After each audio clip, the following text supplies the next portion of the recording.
Good morning to all. पिछली class में हमने फोटोट्रॉपिज के बारे में डिस्कस किया था। किस तरह से प्लांट्स जो लाइट स्टिमुलस को एब्जॉर्ब करके और लाइट की तरफ किस तरह से वेंड करते हैं या उसकी तरफ ग्रोथ होती है प्लांट्स में। तो यहां पर हमने देखा था कि जो मेन चीज है वहां पर ऑक्सिन जो ग्रोथ हार्मोन्स हैं उसका मुख्य रोल था फोटोट्रॉपिज्म में। किस तरह से ऑक्सिन की वजह से सेल वॉल में एसिडिफिकेशन होता है, पीएच कम हो जाती है और जो मीडियम है वो एसिडिक हो जाता है, जिसके कारण सेल वॉल में जो हाइड्रोजन बॉन्ड्स की वजह से बॉन्ड हैं वो टूट जाते हैं और यहां पर ये लूज हो जाती है सेल वॉल। एक्सपेंसिव प्रोटीन्स यहां पर इंपॉर्टेंट रोल अदा करते हैं। जीन्स के कुछ विशेष जीन्स की वजह से ये एक्टिवेट होती है एक्सपेंसिव प्रोटीन्स। और यहां पर पिन जीन्स पिन 3 पिन 7 ये एक बाइंडर के रूप में काम करते हैं। H+ आयन जो प्रोटॉन पंप है उसको एक्टिवेट कर देते हैं बाहर की तरफ और वहां ये H+ आयन की वजह से पीएच का वैल्यू कम हो जाती है और वहां पर एसिडिफिकेशन हो जाएगा और उसके बाद सेल वॉल में लूजनिंग हो जाती है डार्क साइड की तरफ। जिधर जैसे इधर लाइट का सोर्स है तो डार्क साइड उधर पर इस साइड में ऑक्सीजन की कंसंट्रेशन अधिक हो जाती है। पिन प्रोटीन्स हैं इसमें H+ आयंस और यहाँ पर एसिडिफिकेशन होकर के और ये वॉल लूज हो जाती है। उसके बाद वहाँ OP osmotic pressure turgor pressure इसकी वजह से पानी अंदर की तरफ एंटर करता है सेल में और इधर वाली जो वॉल है तो यहाँ पर लूज है और इधर ज्यादा रिजिड है तो इधर से ये फैल जाती है सेल और बाद में इसमें माइक्रोट्यूबुल्स और उनका वगैरह का माइक्रोट्यूबुल्स या जो वॉल फॉर्मिंग सब्सटेंसेस उनका डिपोजिशन हो जाता है और धीरे धीरे इसमें एक बेंडिंग या कर्व आ जाएगा लाइट के सोर्स की तरफ और इस तरह से फिर फोटोट्रॉपिज्म पाई जाती है प्लांट्स में। और उसका जो मुख्य चीज है वो ऑक्सिन हार्मोन्स हैं जिनकी वजह से ये होती है। असिमेट्रिकल डिस्ट्रीब्यूशन होता है इनका, एक तरफ ज्यादा होता है एक तरफ कम होता है। तो जिधर इसकी कंसंट्रेशन अधिक होती है वहां की सेल्स भी लॉन्ग हो जाती हैं और सोर्स ऑफ लाइट की तरफ इनमें बेंडिंग हो जाती है।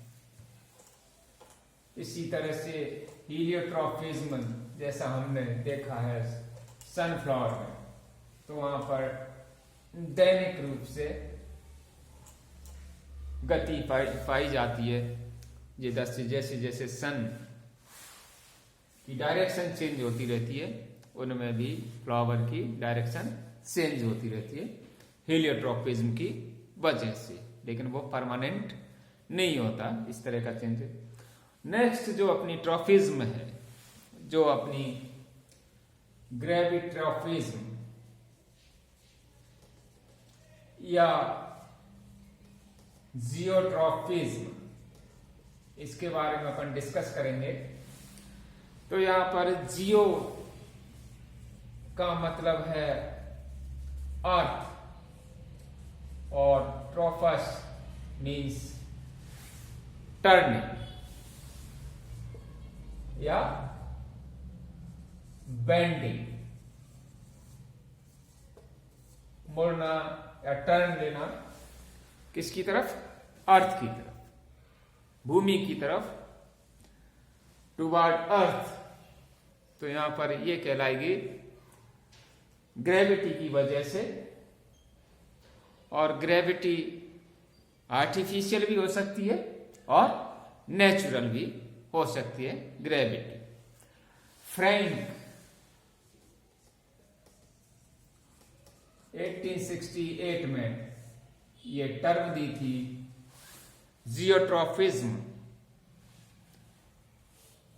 आल्सो कॉल्ड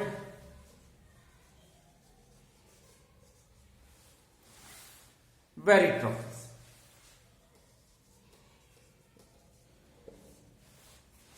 और यहां पर वेराइट मीन्स वेट, वजन की वजह से इसको वेरिट्रोफिज्म भी कहते हैं, ड्यू टू वेट। अब यहां पर जो जियोट्रॉफिज्म या ग्रेविट्रोफिज्म होती है वो 2 टाइप्स हो सकती है, पॉजिटिव एंड नेगेटिव। तो जैसा हम सब जानते हैं, प्लांट्स में देखते हैं कि जब रूट में ग्रोथ होती है तो वो जमीन की अंदर की तरफ होती है, सरफेस से गहराई की तरफ। तो इस तरह की जब प्लांट्स में ग्रोथ होती है वो कहलाएगी पॉजिटिव जियोट्रॉफिज्म। और ये रूट टिप में पाई जाती है, मीन्स रूट्स में पाई जाती है, टिप में। और अपर शूट अपेक्स की बात करें या शूट टिप की, तो वो बिल्कुल विपरीत ऊपर की तरफ या ग्रेविटी के विपरीत ग्रोथ होती है, और वो होती है शूट टिप में, मीन्स रूट अपेक्स और शूट अपेक्स। तो शूट टिप मीन्स सीड्स, प्ररोह कहते हैं जिसको अपन, यानी जो प्लांट है उसके अपेक्स पर, एपिकल मेरिस्टेम वाला जो एरिया है वहां पर, तो वो नेगेटिव हो गया क्योंकि वो ग्रेविटी के विपरीत ग्रोथ हो रही है, और रूट टिप में ग्रेविटी की तरफ हो रहा है। तो ये 2 तरह की, पॉजिटिव एंड नेगेटिव, जियोट्रॉफिज्म या ग्रेविट्रोफिज्म।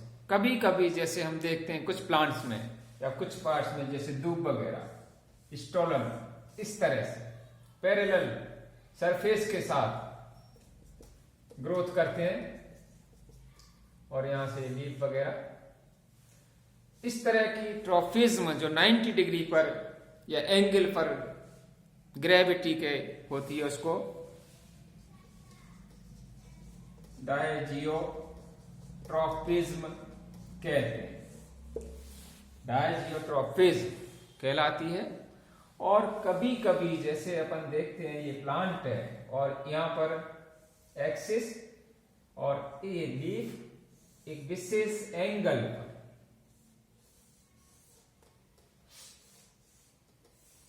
ये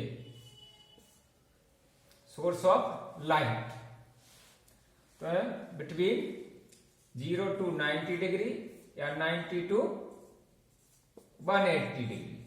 इसके जब अपन इस विशेष एंगल पर ग्रोथ करें तो वो कहलाएगी प्लेजियोट्रॉफिज्म।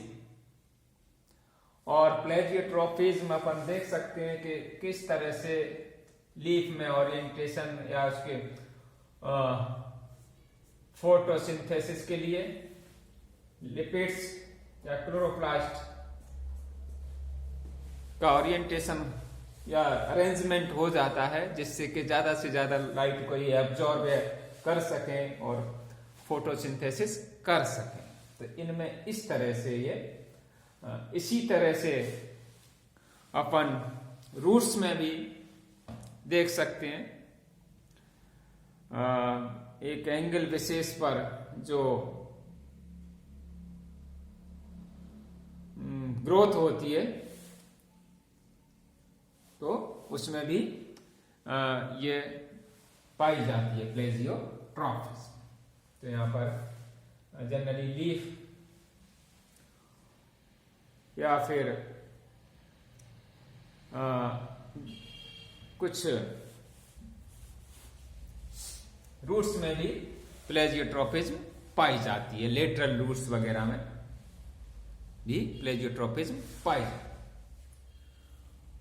तो ये इसकी टाइप्स और मुख्य चीज क्या क्या है इसमें जियोट्रॉफिज्म। अब यहां पर जियोट्रॉफिज्म होती है तो सबसे पहले अपन यहां देखें तो जियोट्रॉफिज्म में रूट्स में अगर ग्रोथ होती है तो वहां पर सेल्स का डिवीजन जो मेरिस्टेमेटिक रीजन्स में होता है और उसके बाद जो इलोंगेशन जोन होता है उसमें ये बेंडिंग पाई जाती है। यानी दो सरफेस हैं रूट के और उन दोनों में डिफरेंशियल ग्रोथ ट्रॉफिज्म के अंतर्गत होती है, क्योंकि दोनों सरफेस पर सेल्स का जो एक्सपेंशन है वो चेंज हो जाता है और उसकी वजह से सेल्स में बेंडिंग पाई जाती है ड्यू टू ग्रेविटी। और ग्रेविटी जो कि ऑक्सिन जो ग्रोथ हार्मोन है उसके पोलर जो ट्रांसपोर्ट है उसके कारण ये पाया जाता है। अब इसके अलग अलग यहां पर थ्योरीज दी गई हैं कि क्या क्या रीजंस हैं जियोट्रॉफिज्म के। तो सबसे पहले अगर अपन देखें तो उसमें सिस्टोलिथ थ्योरी, स्टेटो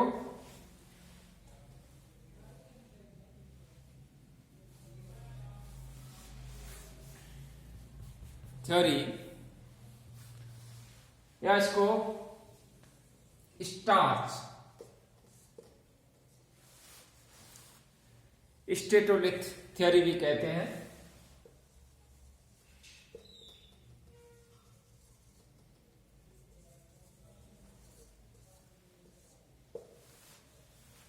तो यहां पर कुछ स्टेटोसाइट्स होती हैं जिन सेल्स में स्टार्च का डिपोजिशन हो जाता है और ये स्टेटोसाइट्स कहलाती हैं सेल्स। ये एक तरह से एमाइलोप्लास्ट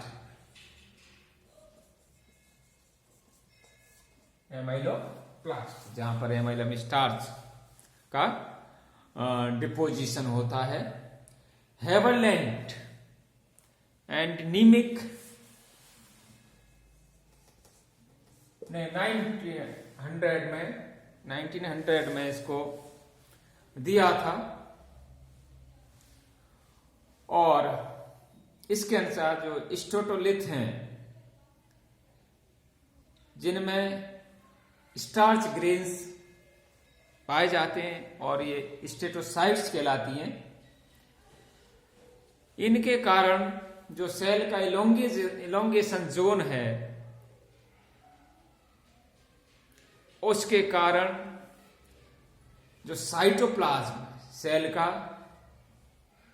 उसमें प्रेशर उत्पन्न हो जाता है और जिसके कारण एक चेन ऑफ रिएक्शन और इवेंट्स चालू होती है और उसके कारण मेटाबॉलिक चेंजेस आ जाते हैं सेल के अंदर और फाइनली दोनों जो साइड हैं सेल्स की, अपर एंड लोअर, उनमें यूनिलेटरल ग्रोथ पाई जाती है, यानी अपर साइड में कम होती है, ज्यादा ग्रोथ होती है और नीचे की साइड में सेल्स में इलोंगेशन या ग्रोथ कम होता है और इस तरह से ये जड़ें नीचे की तरफ मुड़ जाएंगी। अगर इसी तरह से अगर ये अपेक्स है, सूट अपेक्स है, तो वहां पर नीचे की साइड में जब अपन इसको इस तरह से लिटाते हैं अगर पूरे पौधे को, तो रूट्स की जो अपेक्स है वो नीचे की साइड में ग्रोथ करेगी और सूट अपेक्स ऊपर की साइड में ग्रोथ कर। तो यहां पर स्टार्च स्टेटोलिथ थ्योरी। दूसरी जो थ्योरी है वो microsome theory, microsome cell organelles हैं जनरली, इसमें गोल्जी कॉम्प्लेक्स या Golgi bodies and chloroplast, sorry, Golgi bodies and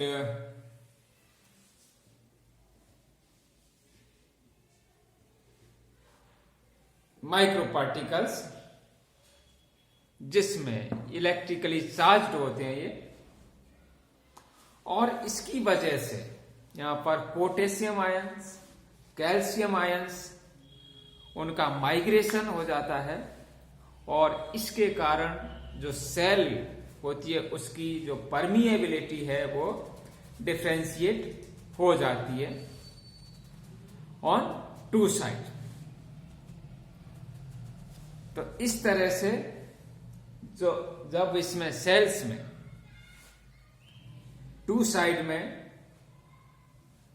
potentially difference पाया जाता है तो उसकी वजह से सेल्स होती हैं वो इवेंचुअली एसिमेट्रिकल ग्रोथ उनमें दोनों साइड में पाई जाती है। तो इलेक्ट्रिकल चार्ज है यहाँ पर, जिसमें अपने गोल्जी कॉम्प्लेक्स हैं, माइटोकॉन्ड्रिया, ऑर्गेनेल्स, इनकी वजह से जो पोटेशियम आयंस हैं और कैल्शियम आयंस हैं उनका जो माइग्रेशन हो करके और ये जो सेल वॉल या सेल है उसकी परमिएबिलिटी को डिस्टर्ब कर देते दोनों साइड में, और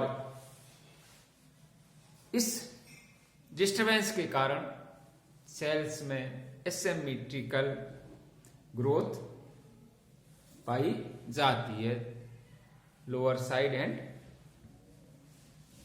अपर साइड। थर्ड जो थ्योरी है वो ऑक्सिन्स के कारण या हार्मोनल थ्योरी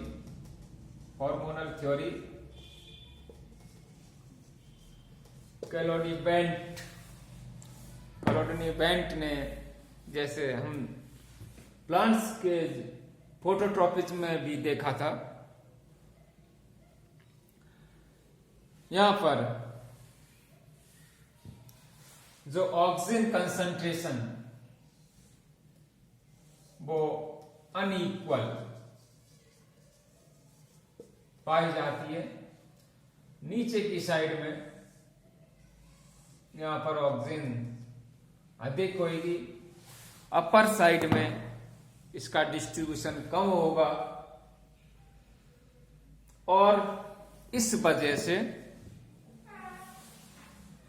यहां पर जो ऑक्सीजन है वो इथाइलिन के जो सीक्रेशन है उसको बढ़ा देती है, और इथाइलिन ग्रोथ हार्मोन्स की वजह से नीचे की साइड में, लोअर सरफेस में सेल्स कम ग्रोथ कर पाती है, और ऊपर की जो साइड है वहां पर ग्रोथ अधिक होती है। रिसेंट जो थियोरी है उसके अनुसार, रिसेंट जो रिसर्च है उसमें ऐसा माना गया है कि ऑक्सिन है वो AB एब्सिसिक एसिड की वजह से यहां पर ऑक्सिन का जो रोल है वो रुक जाता है, सप्रेस हो जाता है, और इस वजह से इन सेल्स में लोअर साइड में ग्रोथ नहीं होती, और अपर सरफेस पर यह ग्रोथ अधिक पाई जाती है, और इसमें सेल्स में नीचे की तरफ जो रूट है अनइक्वल ग्रोथ होने के कारण नीचे की तरफ मुड़ जाती हैं, या इसमें ग्रोथ हो जाती है। तो यहाँ पर starch statolith theories, microsome theories, hormonal theory, ये मुख्य मुख्य जो चीजें हैं या कारण हैं जो जियोट्रोपिज्म या ग्रेविट्रोपिज्म के लिए जिम्मेदार हैं। नेक्स्ट अपन इसी में हाइड्रोट्रोफिज्म, थिग्मोट्रोफिज्म, उसके बारे में डिस्कस करेंगे। Thank you.